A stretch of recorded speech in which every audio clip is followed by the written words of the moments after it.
Assalamualaikum warahmatullahi wabarakatuh. Alhamdulillah wassalatu wassalamu ala Rasulillah.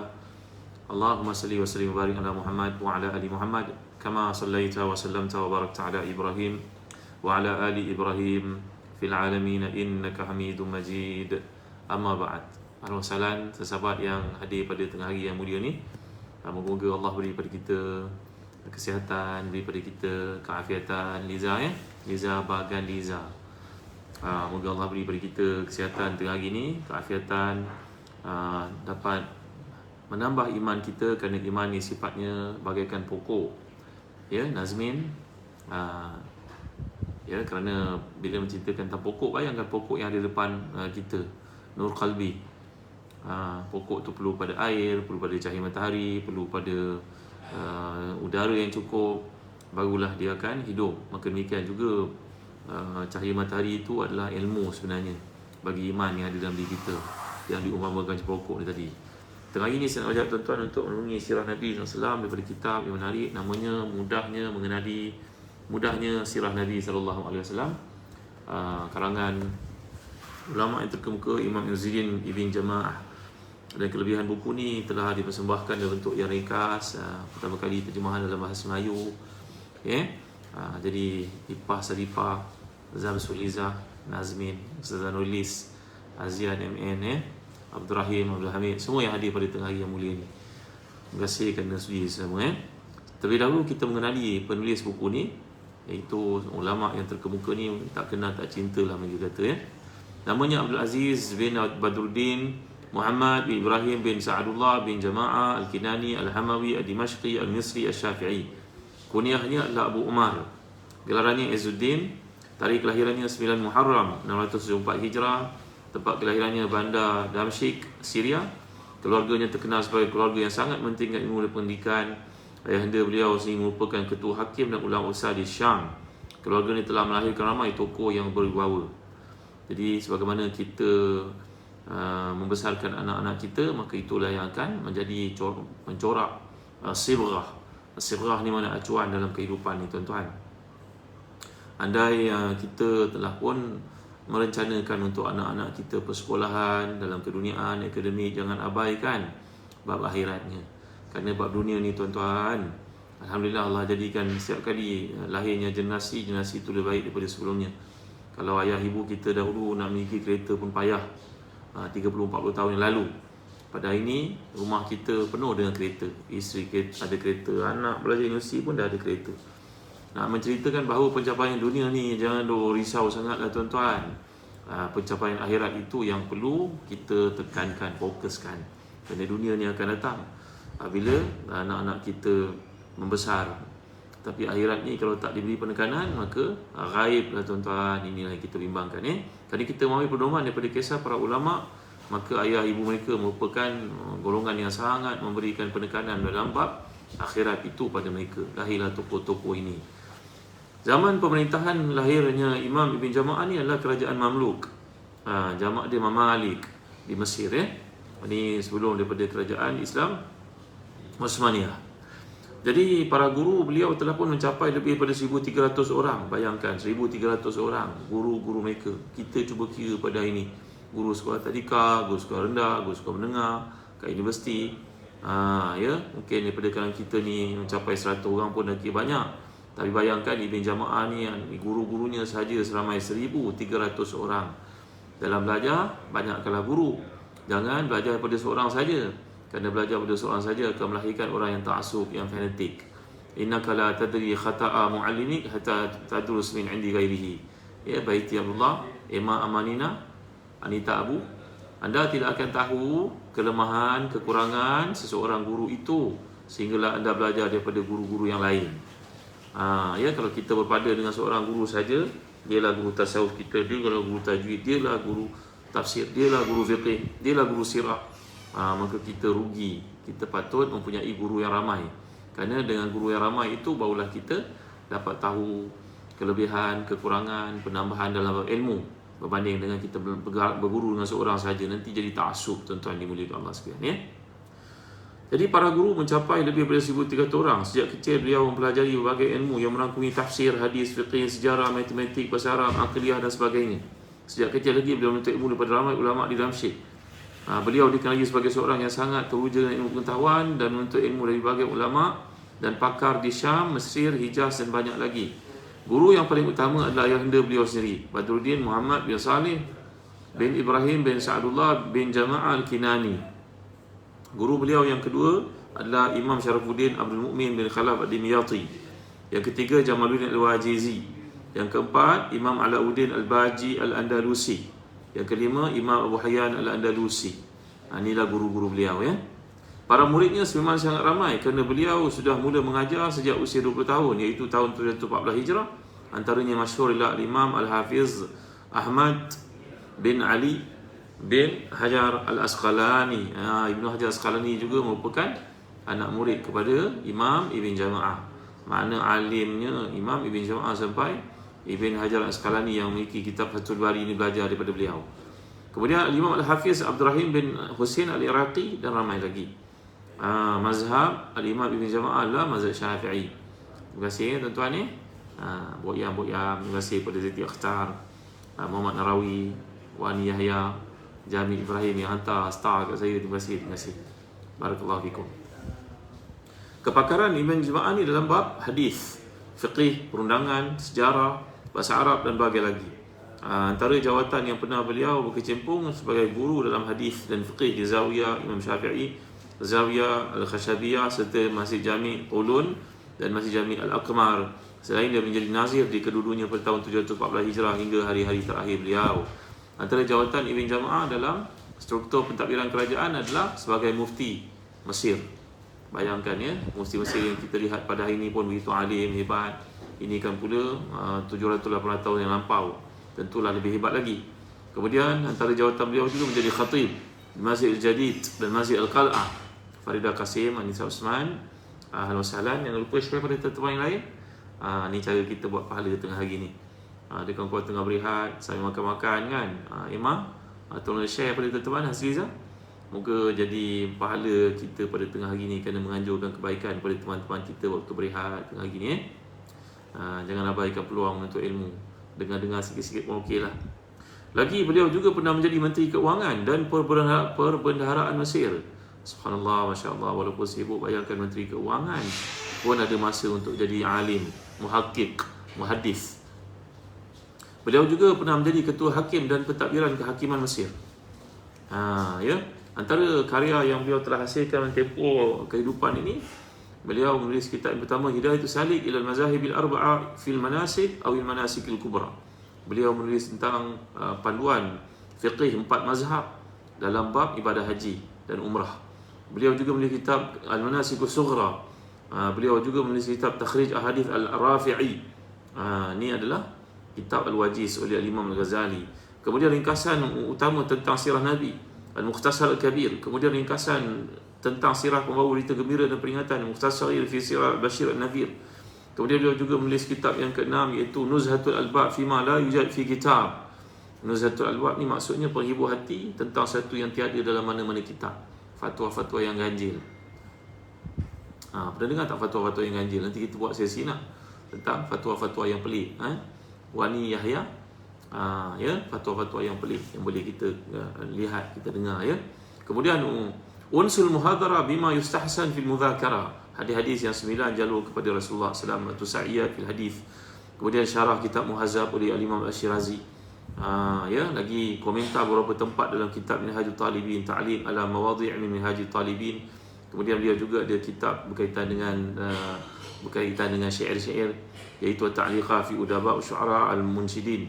Ini macam ulasan kepada benda-benda sifat kesenian, tapi bukan kesenian lara lah, kesenian yang berkiblatkan kepada kebenaran, kebaikan.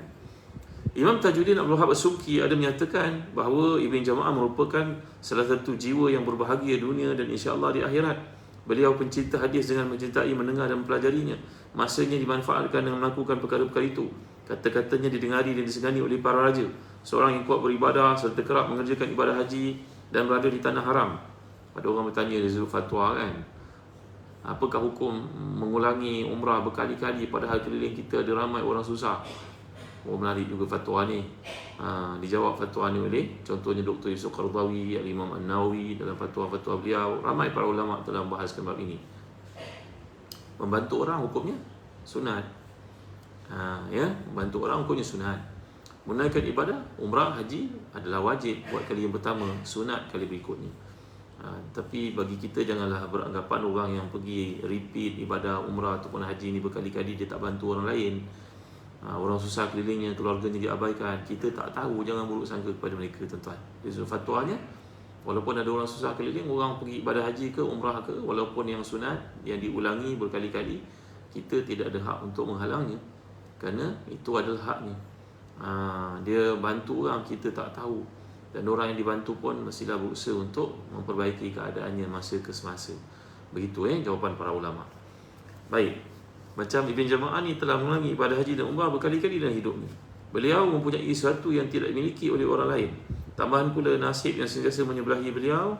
Masyhur kata-katanya didengar, umur panjang, perwatakannya sangat tenang. Qadhi Syurbah berkata, beliau adalah ketua hakim, guru kepada para pakar hadis dan membawa keberkatan kepada kaum muslimin. Izzuddin Abu Umar membesar dan dididik dengan untuk ilmu. Beliau banyak belajar dan meriwayatkan hadis, lain memberikan dan menulis fatwa. Beliau sering menunaikan haji dan umrah dan singgah di tanah haram. Al-Hafiz Zahabi menyatakan beliau dibawa oleh ayahnya untuk belajar hadis pada tahun 725 Hijrah. Beliau sangat banyak belajar dan mendengar hadis serta menumpukan fokusnya dalam bidang itu. Beliau adalah seorang tokoh yang sangat baik. Fauziah Khamis, Rohani Adam. Beliau adalah tokoh yang sangat baik, berakhlak mulia, memiliki banyak kelebihan. Saya belajar daripadanya dan beliau juga mendapatkan ilmu daripada saya. Kata siapa ni tuan-tuan? Kata Al-Hafiz Al-Imam Az-Zahabi. Imam Jamaluddin Abdul Rahim Al-Isnawi rahmatullah alaihi pula berkata, beliau adalah seorang yang sangat baik penampilannya bila berdepan dengan orang ramai, beradab yang sangat mulia, banyak mendendangkan syair yang baik, menulis dengan tulisan yang cantik lagi pantas, melihara Al-Quran, berlapang dada dan mencintai ilmu. Dan beliau wafat pada 10 Jamadil Akhir 767 Hijrah di Mekah ketika berusia 93 tahun. Masya-Allah, kana muammaran. Panjang umurnya. Macam mana nak panjang umur tuan-tuan ni? Nombor satu, jaga kesihatan lah. Nombor dua, minta kepada Allah lah supaya umur panjang dalam kebaikan, bukan umur panjang dalam menyusahkan orang-orang lain. Beliau telah dimakamkan berdekatan dengan Imam Fudail bin Iyad di tanah perkuburan di Mu'alla. Mana Mu'alla ni? Kat Mekah. Kalau tuan-tuan pergi menunaikan ibadah umrah di Mekah, ada tempat perkuburan namanya Mu'alla. Jomlah tuan-tuan, ada peluang pergi bersama kami di Zazan Travel. Bulan 11 ni masih ada kosongan, dan insya-Allah tuan-tuan akan dibimbing, akan ditunjuk ke tempat-tempat bersejarah seperti ini. Baik. Kita dengar pada permulaan kitab Sirah Nabi Baik. Sirah dari sudut bahasa berarti perjalanan. Dari sudut istilah, ilmu yang membahaskan hal ehwal yang dilalui oleh Nabi daripada kelahiran hingga kewafatan baginda sallallahu alaihi wasallam. Ia merangkumi bab syama'il, iaitu kesempurnaan Nabi dari sudut luaran, dalaman, fizikal dan akhlak, mukjizat dan dalail nubuwah, iaitu tanda kenabian dan kerasulan baginda. Ini adalah part of sirah. Sebahagian daripada sirah menyentuh tentang syama'il, mukjizat, dalail nubuwah, dan mana pembuktian bahawa baginda sallallahu merupakan Nabi Allah. Baik, khasa'is ni adalah keistimewaan-keistimewaan yang diberikan oleh Allah kepada Nabi-Nya sallallahu alaihi wasallam. Kemudian mawaqif ni pendirian baginda dalam menghadapi satu situasi. Al-huquq, iaitu berkaitan dengan tanggungjawab, termasuk membantu, memuliakan, berselawat dan mencintai baginda. Ni semua masuk dalam huquq Nabi sallallahu alaihi wasallam. Terima kasih Norma Sahar, Kamaruddin, Sauda. Jangan lupa share pada teman-teman lain. Tengah hari ni saya rehat, moga-moga ada manfaat mendengar ceramah yang disampaikan ni tentang Nabi kita sallallahu alaihi wasallam. Dan lagi dalam sirah juga kita belajar tentang risalah, iaitu isi kandungan perutusan Nabi yang disampaikan oleh baginda secara sempurna. Itulah apa topik yang dipanggil sebagai sirah. Jadi sebarang perkara berkaitan dengan haiwan Nabi ada dinyatakan faedah mempelajari sirah Nabi ini agar mewujudkan rasa cinta yang mendalam kepada Nabi sallallahu. Bimbang pada ini anak-anak kita, generasi muda umat Islam lebih kenal pada artis, lebih kenal main bola sepak, lebih kenal daripada orang-orang yang tidak akan memberi apa-apa keuntungan untuknya di akhirat. Di dunia pun belum tentu bagi keuntungan, apatah lagi di akhirat. Bukanlah tak boleh kenal langsung tuan-tuan, kenal sikit sudahlah, tak payahlah lebih sampai gantung poster dalam bilik. letak gambar dan telefon lagi. La ilaha illallah Muhammadur Rasulullah. Nabi ni yang kita kena kenal tau. Orang tu tak ada bagi apa-apa pada kita. Julaiha Wani Yahya, Kalsum Atan. Terima kasih kena share pada teman-teman kita yang lain yang kirim star pada saya tengah hari ni. Terima kasih banyak-banyak. Jadi kita mempelajari sirah ni supaya kita kenal Nabi dan menjadi mesra dengannya, rapat dengannya. Walaupun baginda Rasulullah telah wafat meninggalkan kita, tapi membaca sirah Nabi ni menjadikan seolah kita menjemput Nabi hadir dalam fikiran kita, dalam kehidupan kita. Best tak bestnya kalau kita baca sirah Nabi kan. Ya, memperbanyakkan selawat kata Nabi kerana nama baginda sangat banyak dan kerap ditekankan dalam buku-buku sirah seperti ini. Jadi kita mempelajari sirah Nabi supaya dapat meneladani dan mencontohi Nabi dalam segala keadaan. Tuan-tuan dimuliakan sekalian. Kadang-kadang kita baca sirah ni pun kita tak jumpa bagaimana cara menyelesaikan satu masalah yang Nabi lakukan. Contohnya kalau saya tanya pada tuan-tuan, Nabi makan anggur macam mana? Sallallahu alaihi wasallam. Nabi minum tu kita tahulah kan. Nabi sip, minum sedut perlahan. Kan? Macam mana Nabi makan anggur? Tahu tak? Ni tunggu dulu. Untuk kita sekarang kan, tak suspend. Sallallahu alaihi wasallam. Jadi ada kalanya kita mempelajari sirah dan perkara-perkara detail yang teliti, yang mendalam seperti itu perlu huraian. Ya, supaya kita dapat memahami perkara yang sebenarnya yang Allah nyatakan, laqad kana lakum fi rasulillahi uswatun hasanatun liman kana yarjullaha wal yawmal akhir. Sungguhnya pada Nabi itu contoh tauladan yang terbaik bagi mereka yang mengharapkan rahmat Allah, ya, dan kesudahan yang baik, mengharapkan Allah kesudahan baik di hari akhirat nanti. Seperti kita gambarkan tadi, saudara-saudara Zul Hashim, Nurwati Mak Zain, kan? Ya, Sofi Emir. Kita mengenali orang kat dunia ni, dia belum tentu bagi kita apa-apa kat dunia. Apatah lagi kat akhirat, belum tentu. Tapi kita mengenali Nabi kita SAW, menyebabkan kita cinta subur keimanan itu. Banyaknya para Nabi berselawat ke atas Nabi. Di akhirat kita dapat syafaat daripada Nabi SAW. Nah, tak tuan-tuan. Bahkan kalau kita baca dalam kitab Al-Azkar, ya, kita berselawat ke atas Nabi ni dalam banyak keadaan. Termasuk kalau kaki kita krem tau. Kaki kita krem, tangan kita krem, badan kita rasa tak selesa, ucapkan selawat banyak-banyak ke atas Nabi SAW. InsyaAllah Allah akan hilangkan rasa sakit-sakit pada badan. InsyaAllah. Itu kata Al-Imam Nawawi dalam kitabnya Al-Azhar. Jadi dengan mempelajari sirah Nabi juga kita memahami Al-Quran dan Sunnah Nabi serta syariah dan kehidupan dengan lebih mendalam. Kerana sirah merupakan praktik wahyu yang membawa kita untuk memahami pelaksanaan kehidupan yang Allah redha, yang ditunjukkan oleh Nabi SAW baginda sebagai penterjemah kepada kehendak Allah. Alangkah tepatnya bahasa ini. Kita nak faham Quran, kita baca sirah. Kerana sirah itu yang menterjemahkan apa yang Allah kehendaki. Gitu hidayah. Terima kasih kerana hadir tau. Jangan lupa share pada teman-teman yang lain, Rohani Adam. Ya, share boleh. Moga-moga jadi sebab untuk manusia dapat hidayah Allah. Kerana Nabi telah bersabda, Aisyah Qailin, la an yahdiyallahu bika rajulan wahidan khairul laka min humrin na'am. Kalau Allah beri hidayah kepada seseorang itu dengan apa yang kau usahakan, maka lebih baik pada dunia seisi kandungnya. Muhammad Fadli, saudah-saudah. Baik. Lagi kelebihan, tidak syak bahawa ilmu sirah Nabi adalah antara sebaik-baik ilmu yang mesti dipelajari, dikuasai, kerana ia berkaitan dengan sebaik-baik makhluk, iaitu Nabi SAW. Dari sudut praktikal dan tafsiran di lapangan dituju yang dilakukan oleh Nabi sendiri terhadap wahyu dan prinsip-prinsip ditunjukkan yang diperintahkan oleh Allah. Kaitan ilmu sirah dengan ilmu yang lain, ilmu sirah merupakan asas dan dasar kepada ilmu yang lain kerana ia membentangkan peristiwa yang praktikal, yang sebenar kepada nas dan juga wahyu yang disampaikan kepada Rasulullah SAW. Tahu tak kisah bagaimana seorang perempuan yang ketika sembahyang dipeluk oleh suaminya, lalu perempuan ini marah pada suaminya. Suaminya telah bagi respon mengatakan, kau sama dengan mak aku, belakang kau sama dengan belakang mak aku. Ini namanya zihar. Zihar ni berarti menyamakan isteri dengan golongan yang mahram kepada kita. Mahram ni berarti bukan muhrim tau, mahram. Bukan muhrim muhrim orang yang berihram. Orang berihram dia pergi muhrim. Mahram ni orang yang haram untuk kita kahwini, macam ibu kita, kakak kita, makcik kita, adik-adik sesusu kita, anak kita, itu namanya mahram. Jadi lelaki ni, Aus bin As-Samit ini, ya, telah pun mengatakan kepada isinya, Khawlah bintu Za'labah, engkau haram ke atasku macam haramnya ibuku ke atasku. Namanya zihar. Kenapa dia menziharkan isinya? Kerana dia marah ke isinya. Lalu perempuan ini telah jumpa dengan Nabi dan bertanya, wahai Rasulullah, suami saya telah menziharkan saya. Suami saya seorang yang baik, tanpanya dia adalah bapa kepada anak-anak saya, dia bagi saya makan. Dia puji suami dia. Cuma suami itu dalam keadaan marah, emotional, dalam keadaan emosi, tak dapat kontrol. Manusia, walaupun sahabat, manusia dia ada kelemahan, kelebihannya sangat banyak. Maka Allah telah pun menurunkan ayat pada surah Al-Mujadalah ataupun Al-Mujadilah. Dibaca dengan dua bahasa, variasi. Mujadilah betul, Mujadalah betul. Ada surah-surah Al-Quran ni punya banyak nama. Al-Fatihah tu ada banyak nama. Umul Kitab, Sabul Mathani, kan? Kalau surah Ghafir dipanggil juga dengan nama Al-Mu'min. Bukan Al-Mu'minun, Al-Mu'min. Surah Al-Mu'min sama dengan surah Ghafir. Ghafir,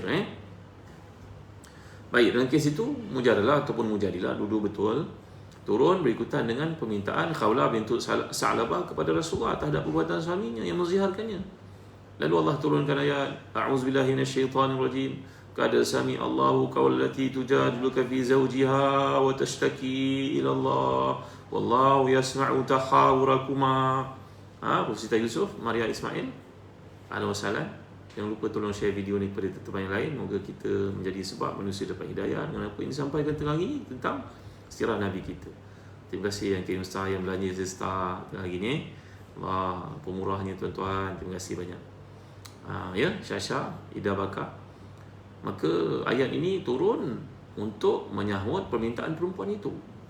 Bayangkan ayat tu Allah SWT turun khusus untuk menjawab soalan Khawlah bintu Sa'labah. Itu sebab bila Nabi dah wafat, Abu Bakar dah wafat, datang Umar menjadi khalifah. Umar sedang berjalan dalam kota Madinah, tiba-tiba dipanggil oleh seorang perempuan tua, wahai Umar, amai di sini.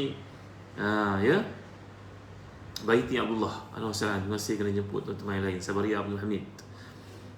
Sayyidina Umar pergi menghadapnya, menundukkan pandangan macam anak kecil di depan ibunya. Ibunya pesan. Orang semua heran melihat. Bayangkan Sayyidina Umar ni memiliki empayar yang besar yang telah pun menjatuhkan Rom dan juga Parsi. Bayangkan kedudukannya betapa hebat pada masa itu, mengatasilah Amerika pada hari ini ataupun Rusia memimpinnya. Tiba-tiba dipanggil seorang perempuan, Sayyidina Umar turun daripada untanya untuk duduk depannya mendengar berperhatian. Tak ada satu pun dia komen, dia dengar betul. Tuan-tuan, maka sahabat-sahabat Nabi bertanya kepada Sayyidina Umar, siapa gerangan perempuan itu? Yang Sayyidina Umar Amirul Mukminin datang untuk mendengar nasihatnya. Hebat sangat ke dia? Bila Sayyidina Umar mendengar soal itu, Sayyidina Umar terus berkata kepada para sahabat, tahu tak kamu siapa perempuan itu? Perempuan itu dengan sebabnya, permintaannya, pertanyaannya kepada Rasulullah masa Rasulullah hidup dulu, turun ayat untuk menerangkan hukum yang dia tanya oleh beliau. Allah mendengar kata-katanya. Kalau Allah mendengar kata-katanya sampai turun ayat untuknya khusus, surat Mujadalah itu, iaitu maknanya orang yang berdebat berarti bertanya kepada Rasulullah tentang haknya dalam kes itu, suaminya menziharkannya. Allah turunkan ayat untuk menyatakan hukum zihar yang sebelum itu orang Arab lakukan satu penganiayaan kepada orang perempuan. Islam datang untuk memperbaiki hukum itu, membetulkan, meletakkan orang perempuan di tempat yang mulia. Maka kalau Allah mendengar soalannya, ini kan aku pula Umar tidak mahu mendengar soalannya, permintaannya, kata-katanya. Apa yang dipesan pada Tuan Amirul Mukminin? Sayyidina Umar dipanggil Amirul Mukminin, ketua orang beriman. Lepas Sayyidina Umar, dia berkata kepada aku, wahai Umar, dahulu engkau merupakan seorang budak yang tidak ada apa-apa, orang biasa-biasa. Lalu Allah muliakan engkau dengan Islam. Maka bertakwalah engkau wahai Umar sebagai pemimpin tertinggi kepada umat Islam. Allah beri engkau kemuliaan ini. Dahulu engkau bukan sesiapa, hari ini engkau orang paling hebat, orang yang paling terpandang, paling mulia. Maka aku mendengar nasihat itu, aku takut nasihat-nasihat itu kerana Allah sendiri telah mendengar permintaannya. Tengok, nampak? Maknanya bila kita baca sirah Nabi, sirah para sahabat, dia menterjemahkan kepada kita, memahamkan kepada kita bagaimana interaksi generasi yang mulia ini di bawah pimpinan Nabi mereka Muhammad SAW terhadap ayat-ayat Allah SWT. Itu tujuan kita belajar sirah, tuan-tuan ni. Baik. Secara asasnya penulisan sirah Nabi ni berlaku semasa hayat baginda sendiri, iaitu dilakukan oleh Abdullah bin Amr bin Al-As. Ini Abdullah bin Amr ni adalah seorang sahabat yang mulia. Ayahnya bernama Amr bin Al-As, anaknya Abdullah bin Amr. Tuan-tuan tahu tak berapa beza Abdullah bin Amr ini dengan ayahnya Amr bin Al-As? Berapa beza umur? Amr bin Al-As ini jangan lupa salah seorang sahabat Nabi yang paling genius. Saya selalu cerita tentang beliau. Ada 4 orang sahabat Nabi yang sangat hebat. maknanya juru perunding yang hebat-hebat. Kalau ada urusan-urusan penting, Nabi akan mengutus mereka. Ya, saya selalu cerita ya, image art. Pertama sekali Muawiyah bin Abi Sufyan. Kedua adalah Amr bin As. Yang ketiga Mughirah bin Syu'bah. Yang keempat Ziyad bin Abihi. Ini 4 orang. Kalau ada urusan penting melibatkan diplomatik, Nabi akan hantar 4 orang ni untuk berunding. Selesai, beres. Jadi Amr bin As ni mempunyai anak sulungnya, namanya Abdullah bin Amr. Kita tahu apa beza umur antara Amr dengan anaknya Abdullah, puteranya? 12 tahun. La ilaha illallah, Rasulullah.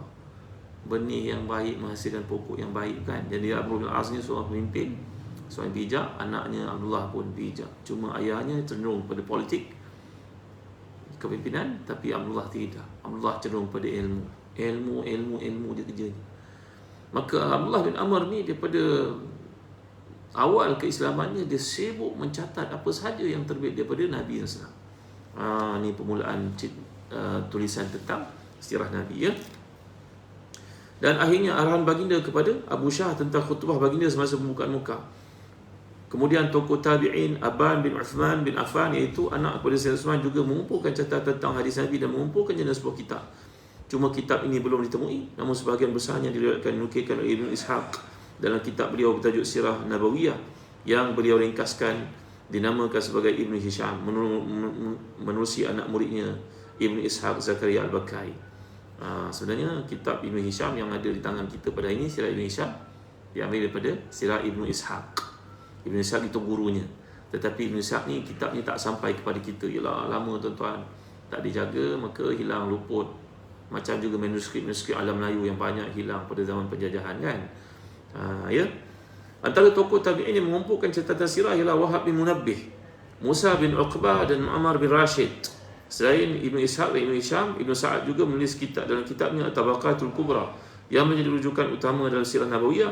Boleh diiktibarkan bahawa Ibn Ishaq atau Muhammad bin Ishaq bin Yasar bin Khiyar Al-Madani merupakan peletak asas penulisan sirah Nabi, menulis karyanya yang dinamakan sebagai Sirah Rasulullah sallallahu alaihi wasallam. Susu galuh penulisan ini sampai kepada zaman sahabat. Nampak? Ini namanya sebahagian daripada kita belajar dalam ilmu periwayatan. Ya, sirah Nabi ni masuk dalam satu periwayatan macam hadis. Dipanggil ilmu maghazi, ilmu sirah ya. Hukum mempelajari ilmu sirah ni adalah fardu ain kerana ia berkaitan dengan rukun iman, iaitu beriman kepada semua Nabi dan Rasul. Mengenali Nabi merupakan asas kepada iman, cinta dan taat yang berakar kukuh dalam lubuk hati. Okey, tuan-tuan, jadi pelajari sirah Nabi ni bukan benda biasa-biasa, tahu hukumnya fardu ain atas diri saya dan juga tuan-tuan. Kerana di situ kita memahami akidah, kerana nubuwah, kenabian dan sebahagian daripada akidah. Okey, tuan-tuan ni. Baik, kita masuk terus kepada mukadimah kitab ni. Belum masuk lagi ni, baru nak start. Alhamdulillah, hamdan lillahi ala jazil afdalihi, wassalatu wassalamu ala sayyidina Muhammadin wa ala alihi, amma ba'd. Fahadha mukhtasarun fi sirati sayyidina Rasulillah SAW, jama'tuhu min kutubin fil maghazi was siyar, raja'an naf'i bihi, insyaallah ta'ala huwa hasbuna wa ni'mal wakil. Segala puji bagi Allah, salawat dan salam atas Rasulullah SAW. Adapun selepas itu, ini merupakan kitab yang saya ringkaskan tentang sirah penghulu kita Nabi Muhammad SAW. Saya petik daripada banyak kitab maghazi dan juga sirah. Moga-moga manfaatnya kepada kita semua, dapat kita menyuburkan iman. Baik, mulaannya kata Ibn Jama'ah ya, ulama yang terkemuka ni, Izam Ma'mur Al-Wasalan, Nuzila Ismail, ya, Rohani Adam. Tolong share pada teman-teman yang lain. Tinggal sikit je nak baca ni. Ya Allah, ramai ni orang belanja star kat saya tengah hari ni. Banyaknya duit tuan-tuan. Tuan-tuan ni tak pergi makan ke? Allahu Akbar. Terima kasih tuan ni. Barakallahu fikum. Terima kasih. Baik, berkata pengarang, moga-moga Allah mencucur rahmat yang banyak ke atasnya, dan moga-moga kita yang tinggal ni dapat manfaat daripada karya yang mulia ini. Abul Qasim Muhammad bin Abdullah bin Abdul Muttalib bin Hashim bin Abi Manaf bin Qusay bin Kilab bin Murrah bin Ka'ab bin Lu'ay bin Ghalib bin Fihr, wa huwa Quraisyun ala sahih, bin Malik bin Nadhr bin Kinana bin Khuzaimah bin Mudrika bin Ilyas bin Mudar bin Nizar bin Ma'ad bin Adnan. mengenali nama Nabi kita sampai kad batas ini, kad ini adalah yang disepakati oleh semua para ulama sirah. Mana nama-nama ni sepakati mereka sampai kepada Adnan. Lepas daripada Adnan sampai kepada Ismail alaihi salatu wassalam, iaitu Nabi Ismail, itu nama-nama yang tidak disepakati, mana ada persisihan nama-nama kat situ. Mereka memang confirm sampai kepada Nabi Ismail dan Nabi Ibrahim. Cuma nama-nama itu tidak disepakati macam tu Tapi setakat Adnan, ini nama yang disepakati oleh semua para mu'arikhin, para sejarawan. Baik, kita bacakan Baginda Muhammad SAW namanya Abul Qasim, gelaran baginda Muhammad bin Abdullah SAW bin Abdul Muttalib bin Hashim bin Abu Manaf bin Qusay bin Kilab bin Murrah bin Ka'ab bin Lu'ay bin Ghalib bin Fihr. Fihr inilah yang dipanggil sebagai Quraisy. Quraisy itu sebenarnya nama moyang Nabi yang bernama Fihr. Nur Zarinawati, saudara-saudara Zaiti Akhtar, Husni Aziz, Al-Wasalan. Ini nama-nama Nabi sampai kepada Fihr. Fihr inilah yang dipanggil sebagai Quraisy. Kemudian bin Malik, bin Nadhr, bin Kinana, bin Khuzaimah, bin Mudrika, bin Ilyas, bin Mudar, bin Nizar, bin Ma'ad, bin Adnan. Ada nama-nama ni nama macam nama perempuan. Khuzaimah contohnya. Sebenarnya Khuzaimah bukan nama perempuan, itu nama lelaki. Macam Maisarah, macam Mughirah, macam Muawiyah. Siapa lagi? Nama-nama macam ni Talhah. Ni semua adalah nama-nama lelaki, bukan nama perempuan. Maisarah, pembantu Nabi dalam perjalanan perdagangan menjaga harta Khadijah binti Khuwailid radhiyallahu anha tu, namanya Maisarah, bukan perempuan tu lelaki. Baik, begitu juga datuk Nabi seseorangnya bernama Kinana, Khuzaimah, Mudrika, nama macam perempuan. Ni bukan perempuan, ni lelaki tau. Rabi'ah pun lelaki. Okey, lelaki. Tapi orang perempuan kalau nama Fairuz tu perempuan tu. Tak. Fairuz boleh lelaki, boleh perempuan. Baik. Nabi juga mempunyai gelaran. Contohnya Ahmad, Al-Mahi, Al-Hashir, Al-Aqib, Al-Muqaffa, Nabiul Taubah, Nabiul Rahmah, Nabiul Malhamah, Al-Fatih, dan juga Abdullah. Ahlan wa sahlan bila Muhammad, Kaizan Muhammad, ahlan wa sahlan semua Rohani Adam, ahlan wa sahlan. Dah share dengan teman-teman ke?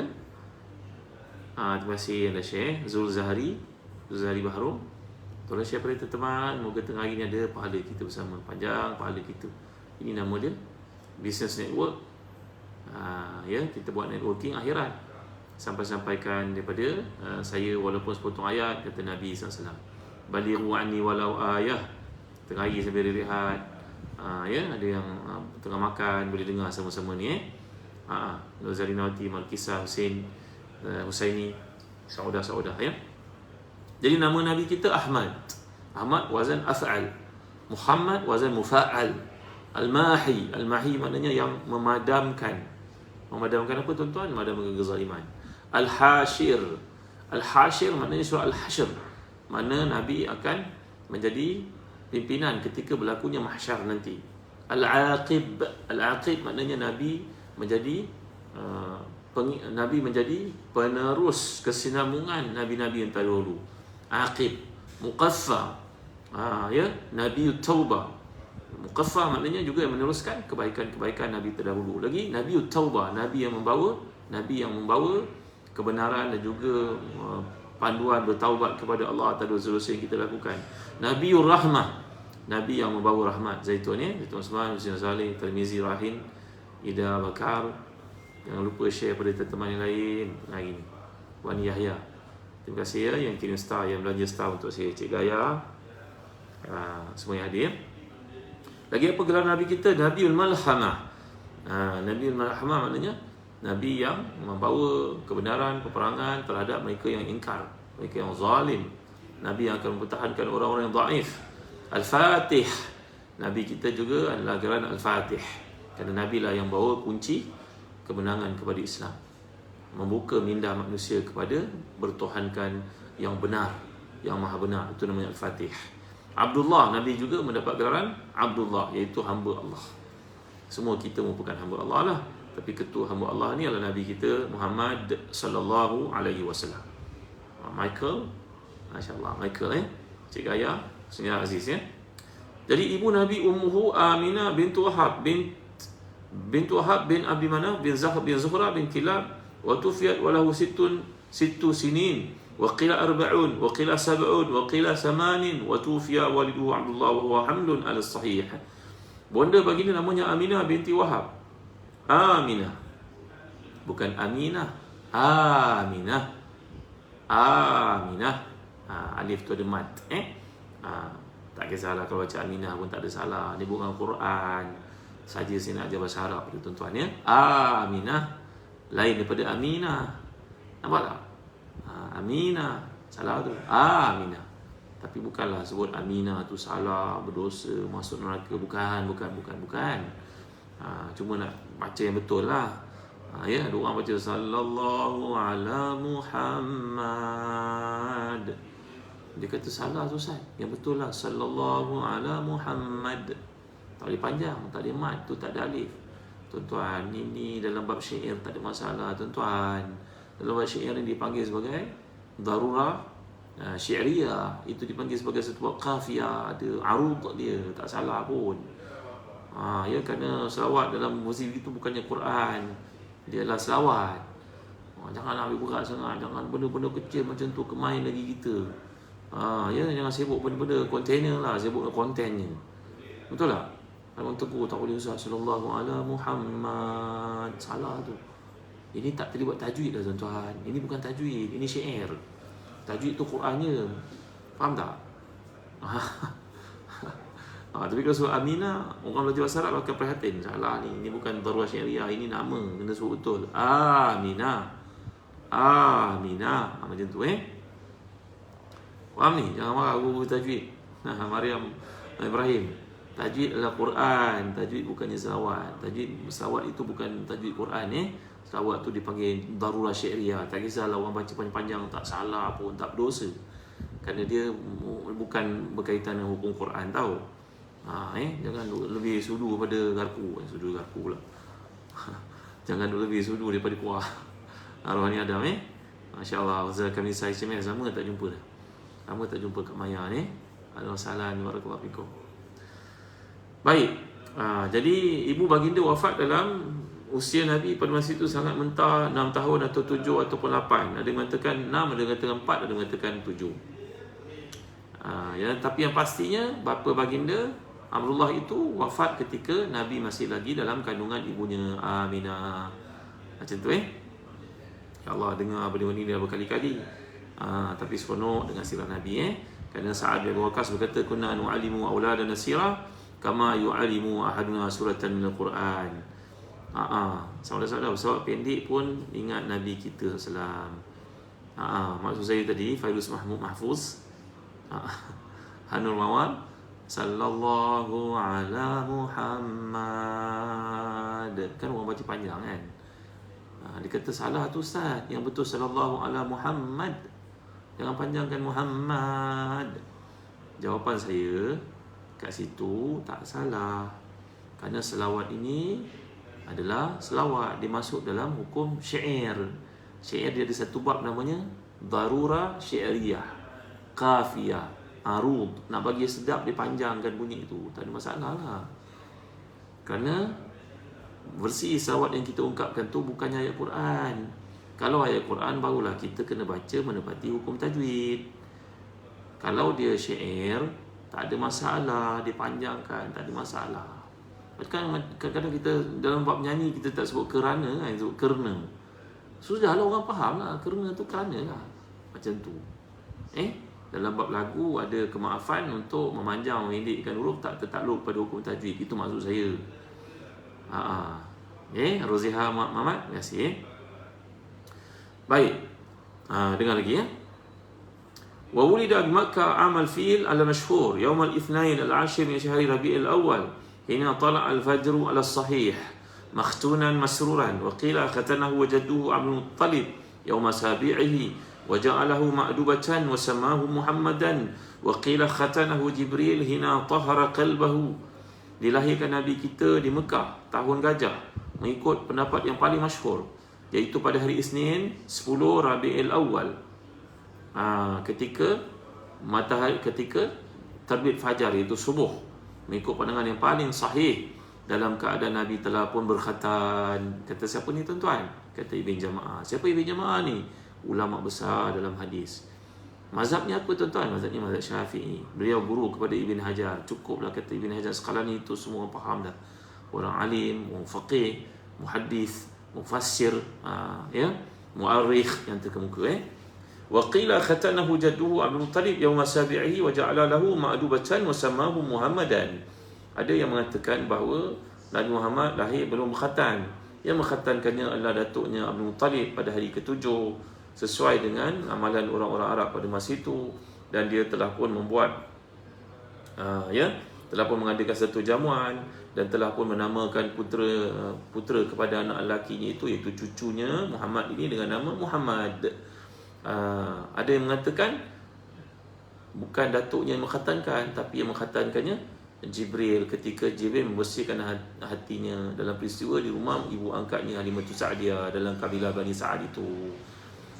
Beza-beza cerita tuan-tuan ya. Ada yang mengatakan lahir dalam keadaan berkhatan. Itu pendapat yang dipilih oleh Ibn Jama'ah selaku muhaddis dan mu'arrikh. Ada yang mengatakan tak, lahirnya Nabi, datuk baginda lah yang mengkhatankannya pada hari ke-7. Ada yang mengatakan tak, iaitu Nabi masa kecil usia 4 tahun duduk dengan ibu angkatnya dalam kabilah Bani Sa'ad. Ketika Jibril datang untuk bersihkan jantung hati Nabi pada masa itu, pada masa itulah baginda dikhatankan. Ada 3 pendapat kat sini. Tapi pendapat yang dipilih oleh Osman, yang mana betul ni soalan? Aminah ke ataupun Aminah? Yang betul lah Amin. Bagi sini. Baik.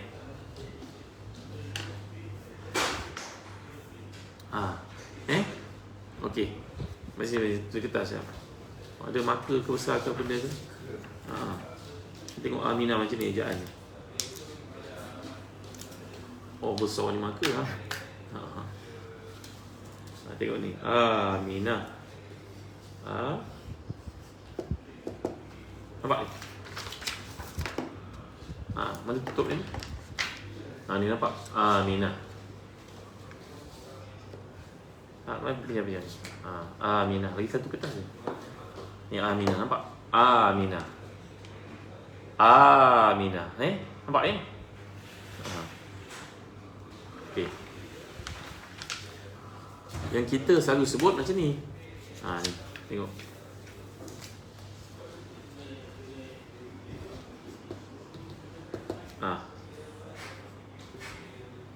Aminah. Ya, ni. Aminah. Beza tak dengan ni? Beza tak? Dan tangan kanan saya ni Aminah. Tangan kiri saya ni Aminah. Nampak? Aminah. Yang ni Aminah. Yang mana nama mak Nabi? Nama mak Nabi Assalam yang ni Aminah. Nampak? Ya, jadi kalau kita tulis bahasa Arab, tulislah macam ni. Nampak? Tulis macam ni bahasa Arab Tapi kalau bahasa Melayu macam biasalah, A-M-I-N-A-H. Kalau nak tulis ada double A menunjukkan ada mad kat situ. Mad ni mad kan, tanda mad ni kan. Aminah. Okey, faham ni? Selesai soalan. Okey, akhir sekali saya baca begini. Lahirnya Nabi kita SAW pada waktu subuh, dalam keadaan telah berkhatan. Setengah riwayat mengatakan yang mengkhatankannya datuknya Abdul Muttalib pada hari ke-7 kelahiran, dan dibuat jamuan, dinamakan Muhammad pada hari itu, macam kita buat pada hari ini akikah lah. Ya. Dan kemudian ada yang mengatakan baginda telah dikhatankan oleh Jibril ketika dibersihkan hati dalam peristiwa ketika berada dengan ibu angkatnya Halimah Sa'diyah dalam kabilah Bani Sa'ad. So, Sofi Amir, ada 3 pendapat kat sini. Beza kan? Beza. Aminah dengan Aminah Okey. Selesai ya. Jadi Aziz Azhar, Fatimah Harun, Sulim Harun, terima kasih semua atas kehadiran. Cukuplah setakat ini saja dulu. Jangan lupa bagi tuan-tuan yang nak menaiki ibadah umrah, insya-Allah kami akan mengendalikan umrah sepanjang daripada bulan 10, 11, 12 dan bulan 12 bersama dengan saya. Cuma bulan 11 kita ada sikit lagi kekosongan. Harganya sangat munasabah berbaloi tuan-tuan banding dengan harga yang lain. Memandangkan bulan 12 nanti adalah cuti sekolah, peak season, harganya agak tinggi. Bulan 11 bagi tuan-tuan yang ada kesempatan, jom pergi bulan 11. Ya, bulan 12 pun ada, bulan 1 tahun depan pun ada, bulan 2 pun ada, bulan 3 ada, insya-Allah sampai ke Ramadan. Bagi tuan-tuan yang ingin pergi bersama dengan Zazan Travel, insya-Allah saya akan memimpin jemaah pada bulan 12 dan insya-Allah pada bulan 3 dalam Ramadan nanti, insya-Allah bagi tuan-tuan yang minat bolehlah menghubungi kami di Zazan Travel. Terima kasih atas kehadiran tuan-tuan. Moga-moga ada manfaat dalam perkongsian yang telah pun kita pelajari pada tengah hari ini. Baik, selamat menaikkan salat fardu zuhur. Bagi tuan-tuan sekalian, muslim-muslimat, tunaikan sembahyang pada awal waktu kerana ia merupakan antara amalan yang paling besar di sisi Allah SWT. Ya, setakat ini saya dulu. Mudah-mudahan apa yang kita kongsikan daripada kitab Mudahnya Sirah Nabi ini manfaat untuk semua. Ya, wallahu a'lam, sallallahu ala sayyidina Muhammad wa ala alihi wa sahbihi wa alihi wasallam. Alhamdulillahirabbil alamin. Barakallahu fikum. اللهم اغفر لنا ذنوبنا ولوالدينا وارحمهم كما ربونا صغارا ولجميع اصحاب الحقوق علينا من المسلمين والمسلمات والمؤمنين والمؤمنات برحمتك يا ارحم الراحمين. اللهم آت نفوسنا تقواها وزكها أنت خير من زكاها أنت وليها ومولاها برحمتك يا ارحم الراحمين. اللهم إنا نسألك فعل الخيرات وترك المنكرات وحب المساكين وأن تغفر لنا وترحمنا وإذا أردت بقوم فتنة فتوفنا إليك غير مفتونين. اللهم إنا نسألك حبك وحب من يحبك وحب عمل يقربنا إلى حبك. اللهم إنا على ذكرك وشكرك وحسن عبادتك. ربنا اجعلنا مقيم الصلاة ومن ذريتنا ربنا وتقبل دعاءنا. ربنا آتنا في الدنيا حسنة وفي الآخرة حسنة وقنا عذاب النار.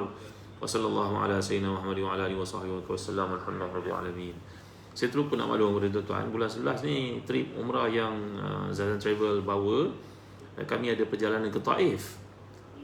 Taif ni satu tempat yang menarik, 100 km dari kota Makkah. Tempatnya beriklim sejuk. Ya, insya-Allah bagi tuan-tuan yang minat untuk pergi bulan 11, sangat menarik pakej yang ditawarkan. Ada bimbingan, ya, kelebihan di Zazan Travel kami ada program jalan-jalan subur iman, ada kuliah berterusan, ada pengisian, bimbingan daripada mereka yang memiliki keahlian. Ya, ada perjalanan ke kota Taif. Jadi mudah-mudahan perjalanan ni dapat memberikan kepada kita recharge kepada iman kita, ya, dan keluarga. Bagi mereka yang minat untuk pergi, jom pergi bulan 11. Ya, setakat saya dulu. Jumpa lagi pada waktu lain. Selamat menunaikan salat fardu zuhur. Jam berapa sekarang? Jam 1.43. Ya, sekian. Assalamualaikum warahmatullahi wabarakatuh.